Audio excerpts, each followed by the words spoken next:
नमस्कार, आप देख रहे हैं पंचम तल और मैं हूं विवेक त्रिपाठी।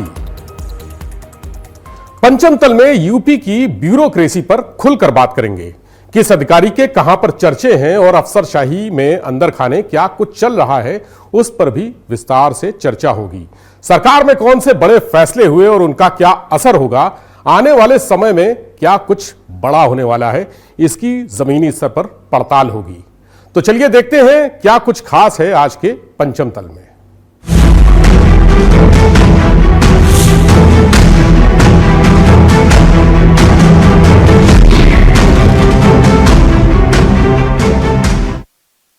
लंबे इंतजार के बाद आखिर यूपी में मंत्रिमंडल विस्तार हो ही गया। महीनों से राजनीतिक गलियारों में मंडराते आजकल के बादल आखिर छट ही गए। मुहूर्त निकला और 10 मई यानी रविवार दोपहर और शाम के बीच मंत्रियों ने शपथ ले ली और इसी के साथ यूपी में मंत्रिमंडल का 60 का कोटा पूरा हो गया। पूर्व मंत्री और पूर्व प्रदेश अध्यक्ष भूपेंद्र चौधरी को कैबिनेट मंत्री बनाया गया है। समाजवादी पार्टी से आए मनोज पांडे को भी कैबिनेट मंत्री बनाया गया है।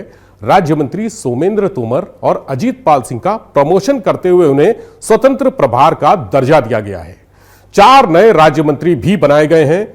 मंत्रिमंडल विस्तार में 2027 के चुनावी बिसात के हिसाब से मोहरे सेट किए गए हैं।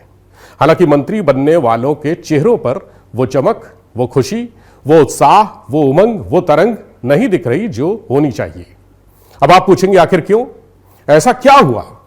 अरे भाई, मंत्री बन गए, सैलरी बढ़ गई, गाड़ियों का काफिला बढ़ गया, भौकाल हो गया, जलवा जलाल हो गया, तो फिर कमी क्या है?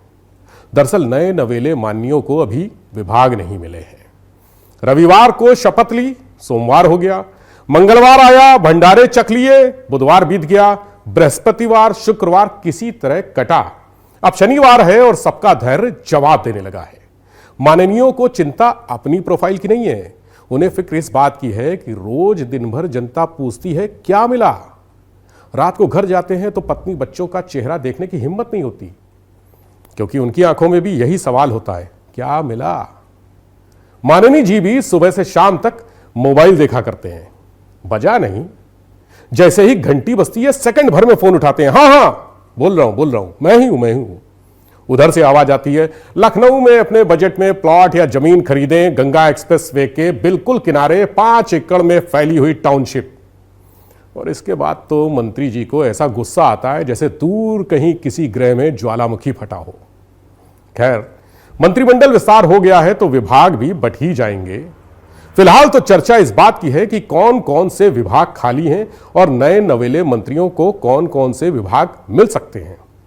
विभागों की बात करें तो मुख्यमंत्री योगी आदित्यनाथ के पास सबसे ज्यादा 34 विभाग हैं, जिसमें नियुक्ति, कार्मिक, अवस्थापना, गृह विभाग, सूचना एवं जनसंपर्क विभाग, खनन, खाद्य एवं रसद, राज्य संपत्ति, आवास एवं शहरी नियोजन, नागरिक आपूर्ति, नागरिक उड्डयन, राजस्व, सतर्कता, खाद्य सुरक्षा एवं औषधि, राज्य कर एवं निबंधन जैसे विभाग शामिल हैं। बड़के मंत्रियों की नजर पीडब्ल्यूडी, ऊर्जा, नगर विकास, खनन और खाद्य जैसे बड़े मलाईदार विभागों पर है। बीच वाले इसी बात से खुश हैं कि स्वतंत्र प्रभार मिल गया है, विभाग कोई भी हो समझ लिया जाएगा। और छोटके मंत्रियों के पेट में पोर्टफोलियो शब्द से ही गुदगुदी होने लगती है। अरे भैया, मंत्री तो बन गए हैं ना, अब जो भी मिलेगा प्रसाद समझकर उसी से काम चला लेंगे। हालांकि प्रसाद का इंतजार ऐसा है कि खत्म होने का नाम ही नहीं ले रहा।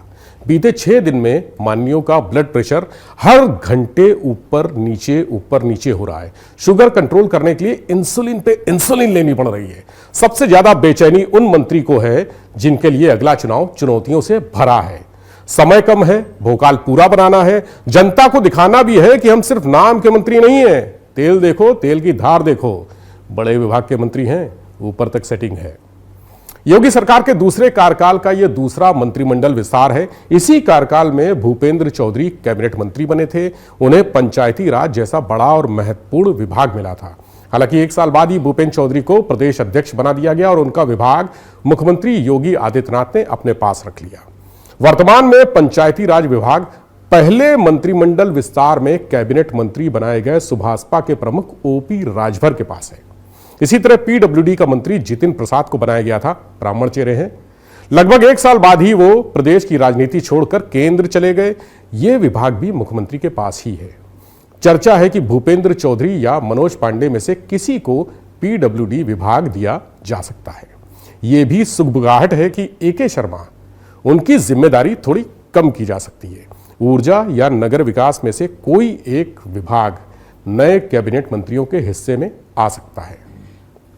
पोर्टफोलियो के इंतजार में जहां माननीयों का एक एक पल कटना मुश्किल हो रहा है, तो ब्यूरोक्रेसी में भी अजीब उलझन घिरी हुई है। अफसर सुबह ऑफिस पहुंचते हैं तो इंतजार करते हैं कि उनके करण अर्जुन कब आएंगे, वो नाम सामने कब आएंगे जिनके दिशा निर्देशों का उन्हें पालन करना है। ट्रांसफर सीजन की शुरुआत हो गई है। कई विभागों में फाइलें या तो रुकी हुई हैं या धीरे धीरे चल रही हैं, क्योंकि अफसरों को लग रहा है कि नए मंत्री जी आएंगे तो कहीं फाइलों में पुरानी नोटिंग देखकर भड़क न जाएं, फाइल उठाकर फेंक न दें। इसीलिए अफसरों ने ट्रांसफर पोस्टिंग समेत कई अहम फाइलें रोक रखी हैं।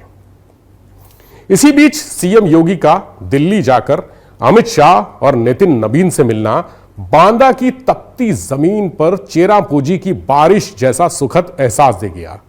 पंचम तल के गलियारों में भटकते हुए सूत्रों का कहना है कि विभागों का बंटवारा इसलिए लंबा खिंच रहा है क्योंकि प्रदेश और केंद्र में आम राय नहीं बन पा रही थी।